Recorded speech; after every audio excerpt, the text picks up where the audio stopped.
Hi student, good morning all of you. देखिए student, Indian geography में आज हम जो हमारे भारत के प्रमुख जो उद्योग हैं उनकी हम बात करेंगे। इससे पहले वाला जो वीडियो था उसमें मैंने थोड़ा ब्रीफ आइडिया लिया था इंडस्ट्रियल एरियाज़ के बारे में। ठीक है, आज हम भारत के अंदर जो भी उद्योग है उनकी बात अपन करेंगे। तो हम स्टार्ट करते हैं। देखिएगा भारत के प्रमुख उद्योगों की हम बात करें तो फर्स्ट जो उद्योग है, इस फर्स्ट उद्योग का नाम है लोहा और इस्पात उद्योग, यानी कि जो लोहा इस्पात उद्योग है उसकी हम बात करेंगे। देखिएगा, एक बार थोड़ा वेट कीजिएगा। ठीक है, ठीक है। तो देखिएगा, तो फर्स्ट उद्योग है हमारा लोहा और इस्पात उद्योग। इसकी हम खास बात देखते हैं। देखिएगा, लोहा एवं इस्पात उद्योग किसी भी देश के आधार उद्योग होते हैं, यानी कि आप देख लीजिएगा कि जो लोहा जो इस्पात उद्योग है वो किसी भी देश के जितने भी औद्योगिक क्षेत्र हैं उनका एक आधारभूत उद्योग है, यानी कि एक रीढ़ की हड्डी है। ठीक है, कहने का मतलब है कि जो भी उद्योग है इस लोहे और इस्पात उद्योग के बगैर वो डेवलप नहीं हो सकते, पनप नहीं सकते। ठीक है, ये इसीलिए इसको हम रीढ़ की हड्डी कहते हैं। तो लोहा इस्पात उद्योग किसी भी देश के आधार पर उद्योग होते हैं। देखिएगा, 2010 में भारत इस्पात उत्पादन में, यानी कि जो भारत है जो इस्पात उत्पादन के अंदर क्या होता है, चाइना और Japan, USA, United state of America के बाद हमारे भारत का इस्पात के उद्योग इस्पात के उत्पादन में, प्रोडक्शन में चौथा स्थान आता है। ठीक है, देखिए इस्पात क्या होता है कि जो फ्लेक्सिबल जो आयरन होता है उसको एक कठोर प्रदान करता है, यानी कठोरता प्रदान करता है, यानी कि उसको एक सुदृढ़ बनाता है। ठीक है, कहने का मतलब है कि फ्लेक्सिबल लोहे को एक कठोर बनाने के अंदर हम इस्पात का प्रयोग लेते हैं। अगर इस्पात नहीं हो तो फ्लेक्सिबल लोहा किसी काम का नहीं रहता। कहने का मतलब है कि इसकी हम ना तो हम औद्योगिक क्षेत्र में काम ले सकते हैं, ना ही हम अपने दैनिक जीवन के अंदर यूज़ में आने लायक जो वस्तु हैं वो नहीं बना सकते। तो कहने का मतलब है कि इस्पात होना बहुत ज़रूरी है। तो 2010 के आंकड़ों के अकॉर्डिंग अगर देखें तो सबसे पहले जो आयरन का जो प्रोडक्शन है हमारे चीन, जापान और यूएसए के बाद हमारा भारत का विश्व में चौथा नंबर आता है। ठीक है, देखिएगा 2002 के अगर आंकड़ों की हम बात करें तो डियर स्टूडेंट, जो स्पंज आयरन यानी कि जो फ्लेक्सिबल जो आयरन होता है, यानी कि फ्लेक्सिबल जो लोहा होता है उसका सबसे बड़ा जो उत्पादक करता है यानी प्रोडक्शन करता कौन सा है, हमारा इंडिया। तो इसको भी आप याद रखिएगा। कहने का मतलब है जो फ्लेक्सिबल जो लोहा होता है विश्व में सर्वाधिक हमारे भारत के अंदर इसका प्रोडक्शन उत्पादन होता है। देखिए ये आंकड़े हैं 2002 के, क्योंकि हम आंकड़े 2002 में पढ़ा रहे हैं, क्योंकि हमारी जो बुक है, हमारी जो आरबीएससी की जो बुक है उसके अंदर ये 2002 के आंकड़े दे रखे हैं। हो सकता है अब न्यू आंकड़ों के अकॉर्डिंग ये जो डेटाज वगैरह है वो चेंज हो सके, तो आप ज़्यादा फोकस 2002 पर ही दीजिएगा। तो 2002 में हमारे भारत में जो सबसे ज़्यादा फ्लेक्सिबल लोहे का उत्पादन हुआ है। ठीक है, देखिएगा लोहा अयस्क एक कोकिंग कोयला इसके आधारभूत खनिज है, यानी कि जो लोहा अयस्क और जो कोकिंग जो कोयला है ये भी क्या है, इसके आधारभूत खनिज हैं। ठीक है, भारत में लोहा पिघलाने, ढालने तथा इस्पात तैयार करने का कार्य अत्यंत प्राचीन काल से ही, यानी कि एक जाति है, एक कास्ट है, उस कास्ट का नाम अंगारिया जाति ये काम करती है। देखिएगा, लोहे को पिघलाने का काम है, उसके सांचों में ढाला जाता है और इस्पात तैयार करने के अंदर हमारे भारत में प्राचीन काल से ही एक जनजाति है, एक जाति है। और उस जाति का नाम अगर देखें तो देखिएगा अगारिया ये जाति है, ये काम करती आ रही है और आज वर्तमान में भी ये काम कर रही है। तो इसको भी आप याद रखिएगा। ओके, आगे हम बात करें तो डियर स्टूडेंट, हम उद्योगों का स्थानीयकरण की अगर हम बात करते हैं कि जो औद्योगिक जो क्षेत्र हैं उसके स्थानीयकरण में कौन कौन सी वस्तुएं काम आती है उसकी हम बात कर लेते हैं। देखिएगा, सबसे पहले अगर देखें तो लोहा इस्पात उद्योग में प्रयुक्त होने वाले जो भी रॉ मटेरियल होते हैं वो कौन कौन से हैं। देखिएगा, इसे हम कच्चा माल में हम लेते हैं, कोयला है, लोहा अयस्क है, चूने का पत्थर है, मैंगनीज है, ये सारे के सारे काम आते हैं लोहा इस्पात तैयार करने के अंदर। ठीक है, तो फिर हम इसको रॉ मटेरियल कहते हैं और फिर हम एक प्रोडक्ट तैयार कर लेते हैं तो फाइनल फूड उसको कहते हैं। ठीक है, तो इसको आप ध्यान रखिएगा। तो एक बार फिर से देखिएगा, लोहा इस्पात बनाने में हम कच्चा माल के अंदर क्या कोयला भी लेते हैं, लोहा अयस्क भी लेते हैं, चूने का पत्थर मैग्नीज आदि काम में लेते हैं, और कम मूल्य होता है, और इनका क्या होता है कम मूल्य होता है। अतः इसे दूर तक ले जाना आर्थिक दृष्टि से ठीक नहीं होता। यानी कि कहने का मतलब है अगर कम मूल्य का होता लेकिन इसको आप अगर लॉन्ग यानी कि लंबी दूरी पर अगर हम ले जाएं तो ये क्या है कि इसका मूल्य क्या है कम होता है, और हम इसको लंबी दूरी तक नहीं ले जा सकते, ठीक है।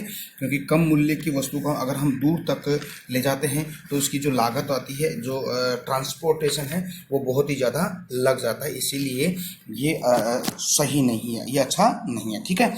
इसलिए अधिकांश लोहा इस्पात उद्योग कच्चे माल की प्राप्ति के स्थान पर ही किया जाता है। जो अधिकांश जो लोहा होता है ना, जहाँ पर इसका रॉ मटेरियल प्राप्त होता है, उसी स्थान पर ये क्या होता है, ये जो इंडस्ट्रीज एरिया है यानी कि लोहा इस्पात उद्योग लगाया जाता है। तो आप ये भी ध्यान रखिएगा, आप देख लीजिएगा कि जहाँ पर जिस चीज़ का खनन किया जाता है वहाँ पर ही हम वही चीज़ की जो कल कारखाने हैं वो हम लगा सकते हैं। जहाँ पर सर्वाधिक मात्रा में अगर लोहा निकाला जाता है तो वहाँ पर हम लोहा अयस्क के इस्पात संयंत्र लगा हम सकते हैं, ठीक है। जैसे यहाँ पर हम कॉटन तैयार किए तो हम वहाँ पर सूती वस्त्र मिल लगाई जाती है। जहाँ पर अगर गन्ने का सर्वाधिक प्रोडक्शन होता है तो हम चीनी मिलें वहाँ पे लगाते हैं, ठीक है। तो इसके ट्रांसपोर्टेशन से हम बच सकते हैं, ठीक है। तो ये बात आप ध्यान रखिएगा, ओके। भारतवर्ष में उद्योग की स्थापना 4 भिन्न स्थितियों वाले क्षेत्रों में है। यानी कि जो भारत के अंदर उद्योग है, इंडस्ट्रीज है, इसकी स्थापना 4 भिन्न स्थितियों में वाले क्षेत्र होते हैं। वो कौन कौन से, उनकी हम बात करते हैं। देखिए फर्स्ट नंबर पे है यानी कोयला क्षेत्रों के निकट, जहाँ पर कोयला पाया जाता। मैंने बताया कि रॉ मटेरियल में कोयला है, चूना पत्थर है, लोहा आदि इसमें इस्पात ये काम आता है, तो वहाँ पर हम ये उद्योग लगा सकते हैं। तो सबसे पहले कोयले की हम बात करें तो कोयला हमारे भारत में कहाँ कहाँ पर सर्वाधिक इसका प्रोडक्शन होता है, उत्पादन होता है, उसकी हम बात कर ले तो वहाँ पर कोई इस्पात संयंत्र लगा सकते हैं। सबसे पहले हम बर्नपुर की बात करते हैं। देखिए ये आप ध्यान रखिएगा, ये हम जो एनुअल एग्जाम होती है, हाफ ईयरली होती है, उसके अंदर क्या होता है कि ये मैपिंग के अकॉर्डिंग क्वेश्चन आता है, और मैपिंग आपके 6 नंबर का मैपिंग आता है, तो इसको भी आप रखिएगा। देखिए बर्नपुर यानी कि कहाँ है, वेस्ट बंगाल में, और इसके जो ये 1937 के अंदर ये इस कोयला क्षेत्रों को खोजा गया था। हीरापुरा है, ये भी वेस्ट बंगाल में 1908 में। आज वर्तमान में इस यहाँ पर एक इस्पात संयंत्र लगा गया है, यानी कि भारतीय लोहा इस्पात कंपनी है। कुल्टी के अंदर भी खोजा गया और वहाँ पर भी एक इस्पात संयंत्र लगा है 1874 को। अब नाम इसका है बंगाल लोहा व इस्पात उद्योग, ठीक है। दुर्गापुरा वेस्ट बंगाल में और बोकारो भी आपके झारखंड में। तो डियर स्टूडेंट, आप ये नाम याद रखिए और साथ इसकी जो कौन से जो इसके स्टेट हैं उनको आप याद रखिएगा। वैसे हम आगे बताएंगे आपको, मैपिंग के अकॉर्डिंग बताएंगे, ठीक है। अब देखिएगा लोहा अयस्क क्षेत्रों के निकट देखिए क्या क्या है। लोहा अयस्क क्षेत्र है, देखिएगा लोहा कहाँ कहाँ पाया जाता है। भिलाई आपको पता है झारखंड में है, भिलाई है, ठीक है।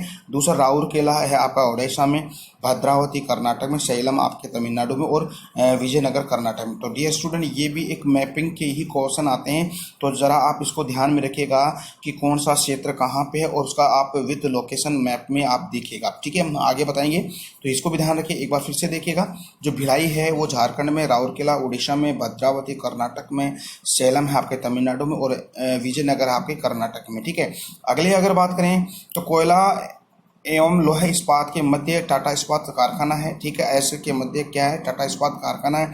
और तटीय क्षेत्रों और व्यापार सुविधा यानी कहाँ होती है, विशाखापट्टनम से। जैसे हम देखें तो कोयला तैयार हो गया तो अब उसका हम ट्रेड करेंगे, व्यापार करेंगे, ठीक है। तो हम जो हमारा विशाखापट्टनम है, विशाखापट्टनम एक बंदरगाह है भी है, वहाँ से हम विदेशों के अंदर उसका प्रोडक्शन उसका आयात निर्यात कर सकते हैं। जैसे हम कहेंगे तो जापान से यहाँ पे सर्वाधिक जो कहने का मतलब है जापान में विशाखापट्टनम से व्यापार होता है, ठीक है। तो ये आप ध्यान रखिए। तो आप देख लीजिएगा, मैप है और मैं इसको थोड़ा जूम कर देता हूँ तो आप इसको देखिएगा ये आपका भिलाई है, कहाँ, छत्तीसगढ़ में। ये आपका क्या है, विजयनगर है आपका, कहाँ है आपके विजयनगर आपके कर्नाटक में। ये भद्रावती कर्नाटक में, सैलम है आपके तमिलनाडु, विशाखापट्टनम आंध्र प्रदेश में, राउरकेला आपके ओडिशा में। अब देखिएगा दुर्गापुरा बर्नपुर है, ये सारे के सारे वेस्ट बंगाल में तो है, ठीक है।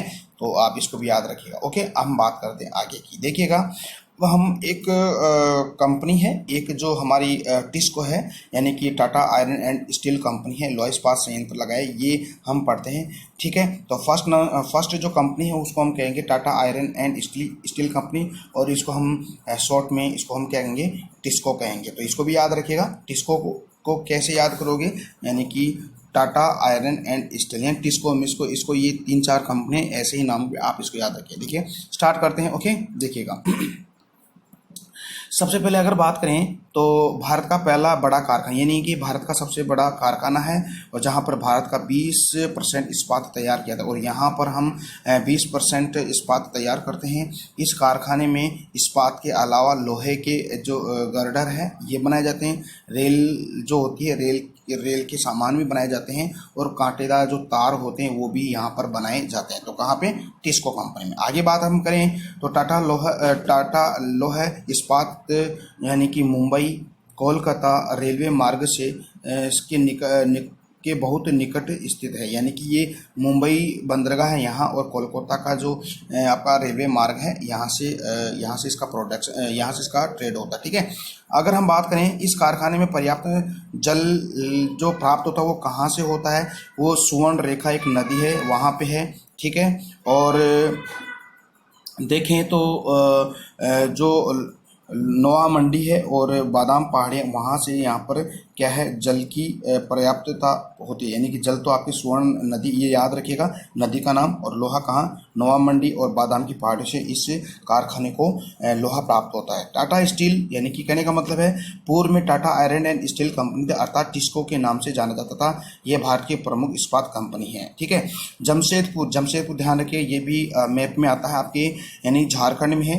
इस जमशेदपुर में इस कारखाने की स्थापना 1907 के अंदर की गई थी, और यह दुनिया की 5वीं सबसे बड़ी ये कंपनी है, और विश्व के वार्षिक उत्पादन का जो अगर हम एक प्रोडक्शन देखें, यानी कि एक साल में इस्पात का तैयार, यानी कि 27 मिलियन टन इस्पात तैयार करती है। क्या इस्पात तैयार करती है, तो कितना है, 27 मिलियन, 1 मिलियन में 10 लाख होता है। ठीक है, तो आप ऐसे इसको गुणा करके मल्टीप्लाई करके आप उसको देख सकते हो। ठीक है, अब देखिए कंपनी का मुख्य कार्यालय, यानी कि इसका जो हेडक्वार्टर है, इसका हेडक्वार्टर मुंबई के अंदर है। यह टाटा समूह की एक अग्रणी कंपनी, यानी कि जो टाटा एक समूह होता है उसकी एक कंपनी है। टाटा स्टील भारत की सबसे ज़्यादा मुनाफा कमाने वाली निजी क्षेत्र की ये दूसरी बड़ी कंपनी है, तो यानी कि निजी क्षेत्र की कंपनी है। ठीक है, अब देखिएगा इस कंपनी का मुख्य प्लांट जमशेदपुर झारखंड में स्थित है। हाल ही में अधिग्रहण के बाद इसे बहुराष्ट्रीय कंपनियों का रूप दर्जा देगी। देखिए बहुराष्ट्रीय महारत्न कंपनी है ये, उसकी कुछ शर्तें होती है, इसके अकॉर्डिंग उसको ये दर्जा नाम दिया जाता है। तो यह कंपनी क्या है कि हाल ही में इसको बहुराष्ट्रीय कंपनी का दर्जा दिया गया है, जिसका काम कई देशों में हो रहा है, और इसकी जिसकी उपशाखाएं हैं आउट ऑफ हमारी कंट्री, यानी आउट ऑफ इंडिया के बाहर, यानी कि विभिन्न देशों के अंदर भी इसकी कंपनियां लगी है। तो फ्रेंड्स, तो आपको ये आज का वीडियो कैसा लगा, ठीक है, और अपनी प्रतिक्रिया जरूर दीजिएगा, और आप अपने नोट्स लगातार बनाइएगा।